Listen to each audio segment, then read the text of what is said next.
명하여 이르되 양식을 각자의 자루에 운반할 수 있을 만큼 채우고 각자의 돈을 그 자루에 넣고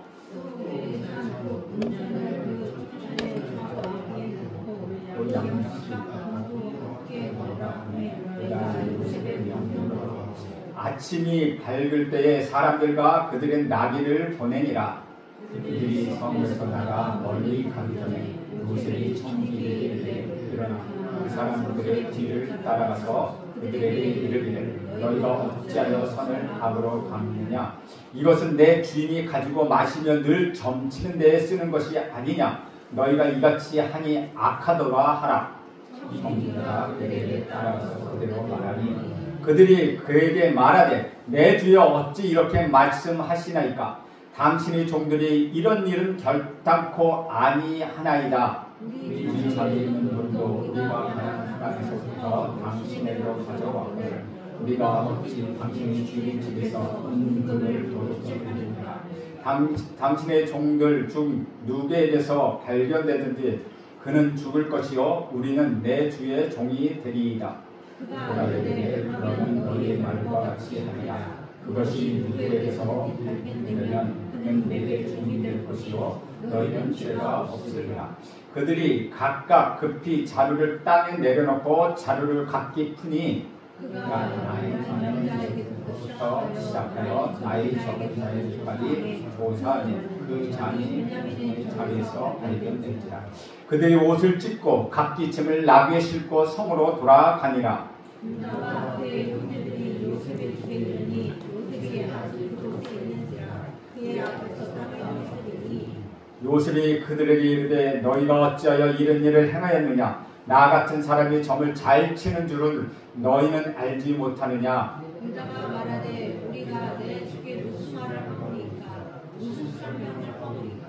우리가 어떻게 우리의 정직함을 나타내리까. 하나님이 종들의 죄악을 찾아내셨으니 우리와 이 잔이 발견된지라. 다 내 주의 노예가 되겠나이다. 17절 같이 읽습니다. 요셉이 이르되 내가 결코 그리하지 아니하리라. 잔이 그 손에서 발견된 자만 내 종이 되고 너희는 평안히 너희 아버지께로 보러 올라갈 것이니라. 아멘. 이것은 주님의 말씀입니다. 오늘 말씀은 요셉이 은잔을 가지고 요셉의 형들을 시험하는 장면입니다. 그러나 이 장면에는 요셉의 사랑이 잘 나타나 있는 것을 우리는 알게 됩니다. 지금까지 우리는 꿈의 사람, 믿음의 사람 요셉에 대해서 은혜를 나눴습니다. 오늘 주제는 용서의 사람, 사랑의 사람 요셉입니다. 꿈의 사람, 믿음의 사람은 요셉의 외형적인 모습이라고 할 수 있습니다. 그는 꿈을 가진 사람이었습니다. 하나님의 꿈을 꾸는 사람이었습니다. 형들이 그를 보면은 저기 꿈꾸는 자가 온다 라고 빈정대기도 했습니다. 그는 꿈을 꾸고 해석할 줄 알았고 꿈대로 살 줄 알았던 사람입니다. 꿈이 있는 사람에게는 저 희망이 있습니다. 미래가 있습니다. 꿈을 가진 사람은 고난과 역경을 만난다 하더라도 개의치 않습니다. 현실적으로 고통이 따라온다 해도 그 꿈을 향하여 나가는 사람, 이것이 꿈을 가진 사람입니다. 저는 여러분들이 하나님의 꿈을 꾸는 사람이 되기를 간절히 원합니다. 내 꿈이 아니라 하나님의 꿈, 땅의 꿈이 아니라 하늘의 꿈, 순간적인 꿈이 아니라 영원한 꿈을 꾸기를 간절히 바랍니다. 그래서 여러분의 눈이 언제나 반짝반짝거리길 저는 바랍니다. 요셉처럼 희망에 불타는 복이 있기를 또한 간절히 바랍니다. 요셉은 꿈의 사람이었습니다. 동시에 그는 믿음의 사람이었습니다. 꿈을 이루는 원동력은 믿음이기 때문입니다. 아무리 좋은 꿈을 갖고 있다 할지라도 그 꿈을 이룰 수 있는 믿음이 있어야 한다는 것이죠. 믿음은 불가능한 것을 가능하게 만듭니다. 믿음은 하나님께 이르게 합니다. 이 믿음이 없으면 우리가 가지고 있는 꿈은 하나의 백일몽에 불과합니다. 요셉은 하나님을 신뢰합니다. 하나님이 보일 때도 신뢰했고 그는 하나님이 보이지 않을 때도 신뢰했습니다. 환경이 좋을 때도 하나님을 신뢰했으며 환경이 나쁠 때도 하나님을 신뢰했습니다. 그는 아버지의 집이 있을 때도 하나님을 신뢰했고 그가 감옥에 들어가 있을 때에도 하나님을 신뢰했습니다. 이것이 바로 믿음의 사람이라는 것이죠. 요셉은 믿음의 사람이었습니다. 저는 여러분 모두가 믿음의 사람이 되기를 축원합니다. 요셉은 꿈의 사람, 믿음의 사람이었습니다. 이것은 요셉의 외형적인 모습입니다. 그렇다면 요셉의 내면적인 모습은 무엇입니까? 요셉이 했던 가장 위대한 일은 자기를 죽이려 했던 형들을 용서한 것입니다. 용서, 그것은 인간이 가질 수 있는 인생의 클라이막스라고 할 수 있습니다. 용서할 수 있다면 그 인생은 완성한 사람입니다. 원수까지 사랑할 수 있다면 그는 완전한 성숙에 이른 사람입니다. 복음의 끝은 사랑입니다. 이것을 그 요셉이 가지고 있었습니다. 이것이 요셉의 내면의 모습이라는 것이죠. 저는 여러분이 요셉에 대한 설교를 들으면서 여러분들을 용서하고 사랑하는 사람들을 사랑하게 되기를 간절히 원합니다. 요셉의 사랑은 어떤 종류의 사랑일까요? 요셉의 사랑은 우리가 하는 사랑과는 다른 특별한 사랑임을 우리는 알 수 있다는 것입니다. 우리도 사랑을 합니다. 형제도 사랑하고 부모도 사랑하고 조국도 사랑합니다. 그리고 그렇게 사랑하기를 원합니다. 그러나 우리의 사랑은 갈등이 있습니다. 기분 좋으면 사랑을 합니다. 나에게 잘해주면 나도 그 사람에게 잘해줍니다. 그러나 그 사람이 나에게 잘못하면 나도 나도 잘하지 않습니다. 대부분의 부부의 사랑이 그런 것입니다. 자기가 잘못하면 이혼을 요구합니다. 자기한테 잘못하면 이혼을 요구합니다. 이것이 부부의 사랑입니다. 우리에게는 조건이 너무나도 많습니다. 우리의 사랑은 너무나도 상대적입니다. 잘해주면 나도 잘해주고 잘못하면 나도 잘못합니다. 그래서 우리는 사랑에는 목이 마르고 갈증이 있고 한계가 있다는 것이죠. 이러한 사랑은 참는 사랑입니다. 화가 나는데도 애써 참는 것입니다. 소리를 지르고 싶은데도 참고 사니 얼굴이 일그러질 수밖에 없다는 것이죠. 사랑하는데 우리 안에 평안이 없고 기쁨이 없습니다. 이것이 바로 우리들 인생의 사랑입니다. 그러나 오늘 요셉을 보면서 우리는 감동을 받고 충격을 받았습니다. 요셉의 사랑은 우리 사랑과 다르기 때문이라는 것이죠. 요셉의 사랑은 어떤 사랑일까요? 배다른 형제를 사랑하는 것은 쉽지 않습니다. 부모 밑에서 살 때도 조용히 지내다가 결혼하고 분가하고 살게 되면 경쟁의 대상이 되기가 쉽습니다. 그런 형제를 사랑하기는 쉽지 않는다는 것이죠.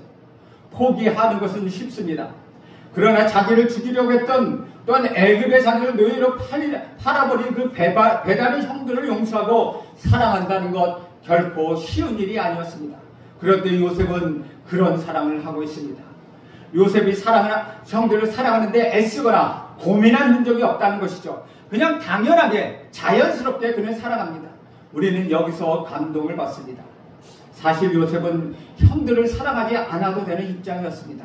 그래서 충격이었다는 것이죠. 이 본문을 그냥 지나가면 우리는 안 됩니다. 여기에 능력이 있기 때문입니다. 요셉의 사랑을 보면서 제가 느끼는 것이 여러분 무엇인지 아십니까?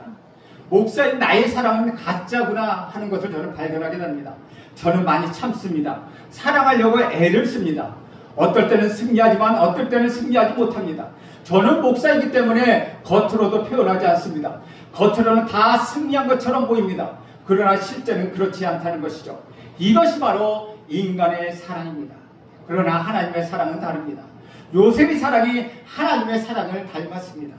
요셉의 사랑이 충격적인 이유는 조건이 없는 사랑이기 때문이라는 것이죠. 형들이 요셉에게 잘해주어서 사랑하는 것이 아닙니다. 상황에 따라 사랑한 것도 아니라는 것이죠.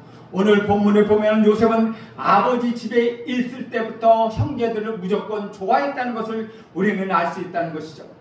배다른 형제들로부터 요셉을 자랄 때 많은 시기와 질투와 미움을 받았습니다.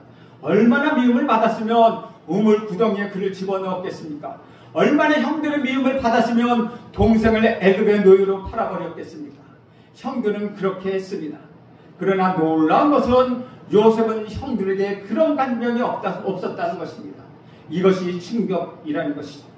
그런 사랑을 보면 치유가 시작됩니다. 인간적인 사랑, 조건이 있는 사랑을 가졌던 내가 사랑에 눈을 뜨게 되고 감동하게 되고 충격을 받았습니다. 이것이 바로 하나님의 사랑이었다는 것이죠. 나는 사랑을 받을 자격이 없고 사랑을 받을 만한 사람이 아닌데 하나님이 조건 없이 나를 사랑하셨기 때문에 또한 충격을 받았습니다. 하나님은 나를 사랑하기로 결정하셨습니다. 내가 행하는 모든 동기를 선하게 보시기로 결정하셨습니다. 이것은 놀라운 일이라는 것이죠. 우리가 이 세상에서 경험하는 것은 두 종류가 있습니다. 부부의 사랑과 자녀의 사랑입니다. 부부의 사랑은 상대적입니다. 아무리 사랑하다가도 한순간에 이혼하고 돌아서는 것이 이 부부의 사랑입니다. 부부는 서로 잘할 때는 참 좋습니다. 그러나 상대방이 배신하면 용서하지 않습니다. 그러나 자식의 사랑은 다르다는 것이죠.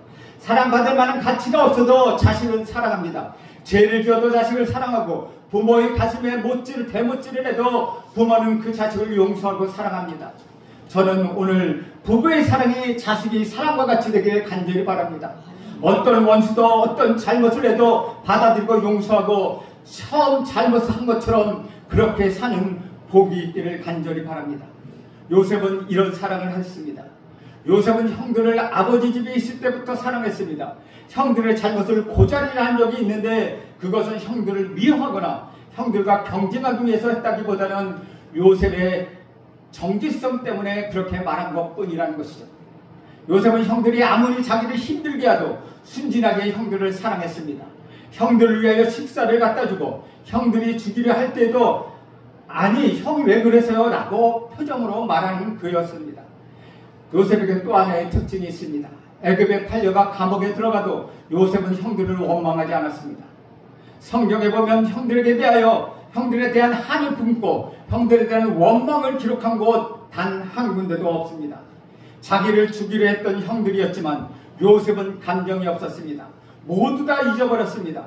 오히려 20년 동안 서로 얼굴을 보지 못하고 헤어져 있어도 요셉은 마음속으로 형들에 대한 그리움이 있었습니다. 그 증거는 요셉이 형들을 처음 만났을 때 자신의 권으로 형들을 제압하기보다는 단순히 형하고 달려가고 싶었다는 것입니다. 요셉은 어떤 목적이 있어서 자신의 신분을 밝히지 않았습니다. 그러나 요셉은 가슴이 너무 벅차서 대성통곡할 수밖에 없었습니다. 이것은 마음속 뿌리서로부터 형들을 좋아하고 사랑했다는 증거입니다. 그래서 요셉은 사랑의 사랑입니다. 주 안에서 사랑하는 여러분, 이런 사랑이 바로 우리 예수님의 사랑입니다. 이런 사랑이 하나님의 사랑입니다. 나에게 잘해주면 나도 잘하는 그런 사랑이 아니라는 것이죠. 나에게 화가 나게 하면 화를 내는 그런 사랑은 결코 아닙니다. 나에게 잘해주거나 나에게 잘못해주거나 내게 화를 내거나 나에게 손해를 끼치거나 나의 인생을 파멸로 끌고 간다 할지라도 그냥 좋아하고 사랑하는 것입니다. 오늘 아침 우리는 이러한 사랑이 그립습니다. 이 사랑이 참으로 부럽습니다. 제 안에 그런 사랑이 있길 저는 간절히 바랍니다. 누구든지 나에게 해를 끼친 사람일지라도 한순간에 모든 것을 다 잊고 내가 천진만만하게 그를 위하여 기도하고 사랑할 수 있다면 얼마나 좋겠습니까? 저는 오늘 여러분에게도 이런 축복과 기름 부음이 넘치기를 축원합니다. 이것이 바로 요셉의 사랑이라는 것이죠. 주님 안에서 사랑하는 여러분, 여러분의 사랑은 언제나 기억하고 내 사랑으로 사랑하지 마십시오. 내 감정으로 사랑하지 마십시오. 내 느낌으로 사랑하지 마십시오. 그러면 실패하게 된다는 것이죠. 그리고 여러분은 배신을 경험할 것이고 자신에게 실망할 것입니다. 나의 선행, 나의 의, 나의 사랑을 절망할 수밖에 없다는 것이죠. 이제 다른 눈으로 사랑을 보십시오. 하나님의 사랑, 조건과 상관없이 그 사람이 나에게 어떻게 대하느냐에 상관없이 그 사람을 사랑하기로 여러분 결정하십시오. 그렇게 결정하면 상대방의 동기를 선하게 해석할 수 있습니다. 우리가 너무나 똑똑해서 수를 세는 사람은 금방 알아보게 됩니다. 그러나 동기가 불량하다고 말합니다. 그런 말은 여러분은 입 밖에도 내지 마십시오. 비록 그 사람의 동기가 불량한 동기로 내게 왔다 할지라도 그냥 속아주고 좋은 동기로 왔다고 믿어주시기 바랍니다. 이것이 바로 사랑이라는 것이죠. 여러분은 속을 것입니다. 여러분은 손해를 볼 것입니다. 그래도 끝까지 믿어주십시오. 이것이 하나님의 사랑입니다. 상대적으로 조건적이고 감정적인 사랑의 대상은 절대로 무조건적이고 의지적인 사랑의 대상으로 바뀝니다. 여러분 괴롭히고 불편하게 할 사람도 하나도 없습니다. 여러분이 사랑하기 때문이라는 것이죠. 저는 여러분이 특별히 남편과 아내의 사랑이 변화되기를 간절히 바랍니다. 호세의 사랑을 여러분 보십시오. 자기 부인이 그렇게도 배신하고 음란하게 굴어도 호세아는 끝까지 그녀를 사랑합니다. 여러분 남편이 여러분을 배신하고 여러분의 부인이 여러분을 배신한다 할지라도 끝까지 기다려주고 사랑해주는 사랑, 그것이 하나님의 사랑입니다. 오늘 본문에 숨어있는 메시지가 있습니다. 그것은 왜 요셉이 형들을 사랑하면서 그렇게까지 형들을 고통을 주는가 하는 것입니다. 참으로 이상하지 않습니까? 내가 요셉입니다 말하면 될 일을 왜 꼭 병주고 약주고 같은 일을 꾸미고 있는 것입니까? 오늘 본문을 살펴보십시오. 요셉은 형들에게 돈자루까지 보냅니다. 그런데 베냐민 자루에서 은잔을 숨깁니다. 그리고 고향으로 돌아가는 길목에서 짐을 수색합니다. 이 음모를 꾸민 사람이 바로 요셉이라는 것이죠. 어찌 이것을 사랑이라고 할 수 있습니까? 무조건 용서하고 잘해주는 것이 사랑입니까? 물론 그렇습니다. 그러면서도 그 사람을 변화시켜야 한다는 것입니다. 그것이 사랑이라는 것이죠. 이런 일을 해야 요셉의 형들은 기가 막히게 성숙한 사람들로 변합니다. 아버지에 대한 불평이 많았던 아들들이 변화되고 이제는 아버지를 얼마나 사랑하는지 모릅니다. 아버지에게 상처를 주지 않기 위하여 그들은 애를 씁니다. 아버지를 사랑하는 아들의 모습으로 형들은 거듭나고 있다는 것이죠. 그리고 배다른 형제들이 서로 질투하고 경쟁을 했었지만 고난과 어려움을 겪으면서 서로 도와주고 격려하고 사랑하게 된 것 우리는 볼 수 있다는 것이죠. 또한 그들은 베냐민을 보호하는 모습을 오늘 본문에서 우리는 볼 수 있습니다. 여기서 우리는 굉장히 중요한 메시지 하나를 발견합니다. 하나님은 여러분의 가정이 하나 되기를 간절히 원하십니다. 배다른 형제라도 사랑하고 보호하고 팀워크를 이루는 가정이 되기를 원하는 것, 그것이 바로 하나님의 뜻이라는 것입니다. 저는 오늘 여러분이 요셉의 형들의 모습을 통하여 한 가지 부탁을 드립니다. 요셉이 우리에게 주는 메시지가 형들을 용서한 데 있다면 요셉의 형들이 우리에게 주는 메시지는 아버지 중심의 가족 구조를 만들었다는 것입니다. 저는 이 복이 여러분의 가정에 있기를 간절히 바랍니다. 여러분의 가정도 아버지를 중요하게 여기시길 간절히 바랍니다. 아버지는 가정의 머리입니다. 아버지를 중심으로 다시 모이십시오. 배다른 형제라 할지라도 형제들끼리 서로 살아가고 격려하는 것, 그것이 오늘 우리에게 주는 메시지입니다. 16절에 보면 이렇게 이야기합니다. 유다가 말하되 우리가 내 주께 무슨 말을 하오리까? 무슨 설명을 하오리까? 우리가 어떻게 우리의 정직함을 나타내리까? 하나님이 종들의 죄악을 찾아내셨으니 우리와 이 잔이 발견된 자가 다 내 주의 노예가 되겠나이다 라고 말하고 있습니다.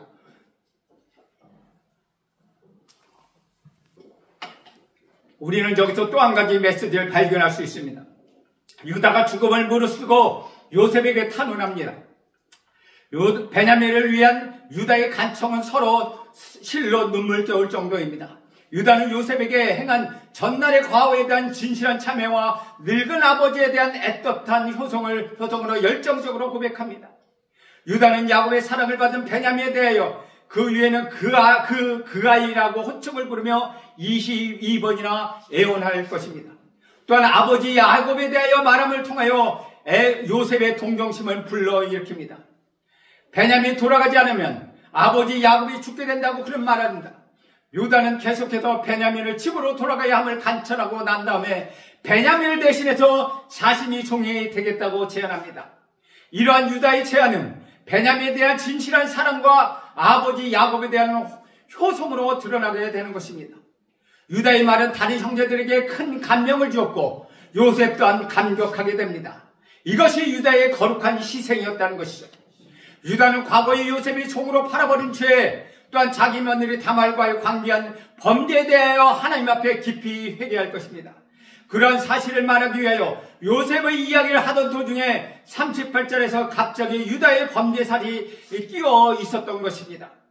이제 유다는 자기 집안의 위기에 대하여 자신의 희생을 할 것을 결심하고 베냐민을 위하여 중보자로 나섰다는 것이죠.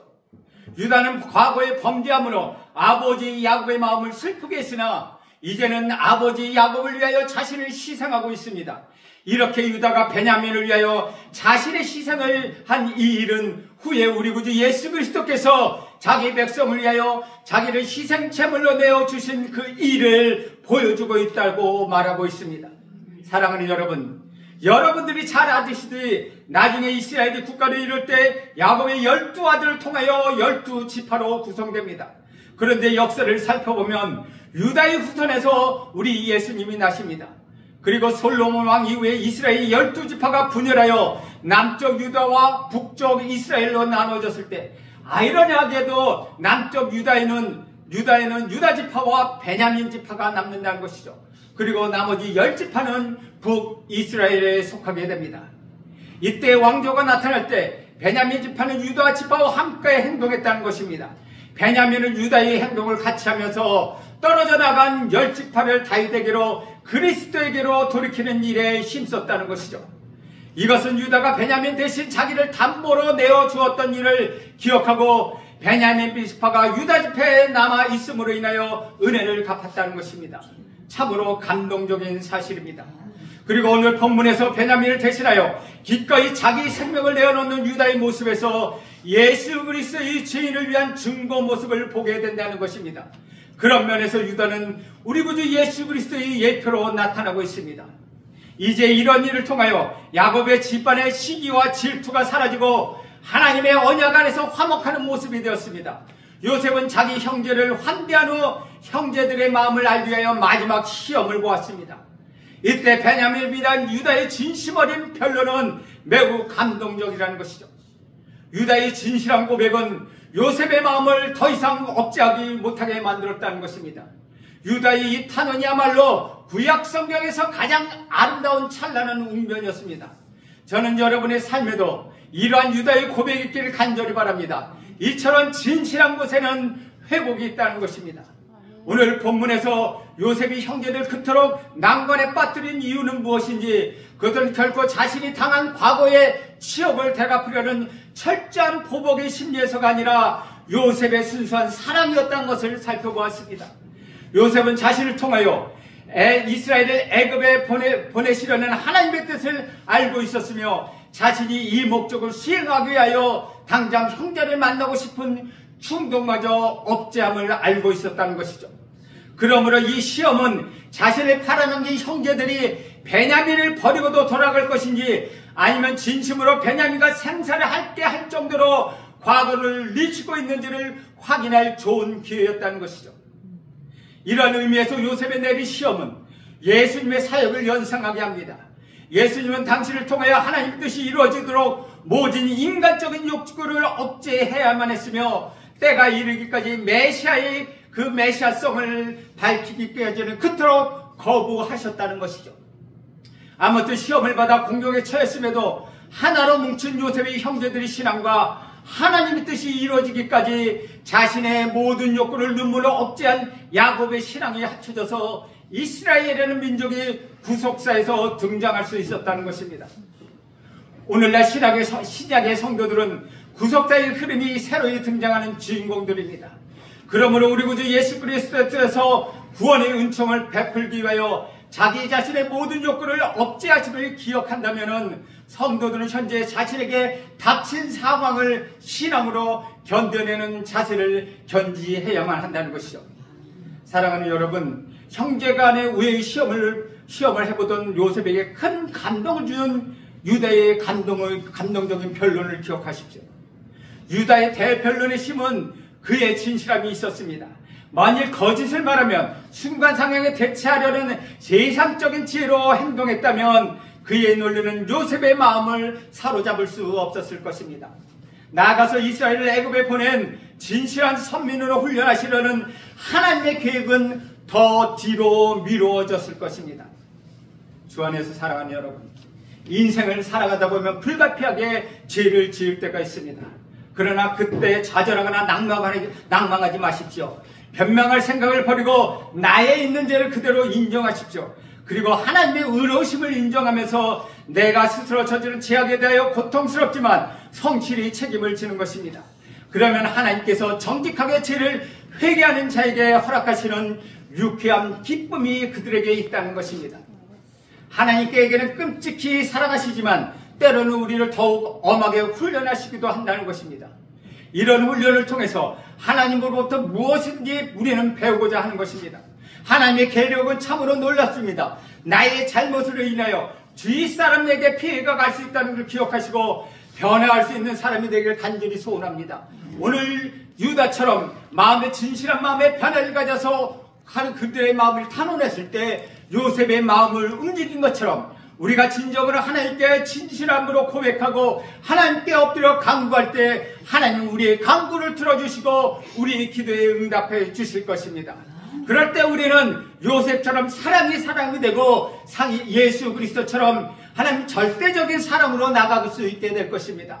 그 사랑이 여러분 모두를 살아나게 할 것입니다. 기도하겠습니다. 하나님 아버지, 우리도 요셉처럼 사랑의 사람이 되게 하시고 인간적이고 감정적이고 조건적이고 상대적인 사랑이 아니라 우리 예수님처럼 무조건적으로 예수님처럼 절대적인 사랑이 있게 하옵소서. 예수님의 이름으로 기도합니다. 아멘.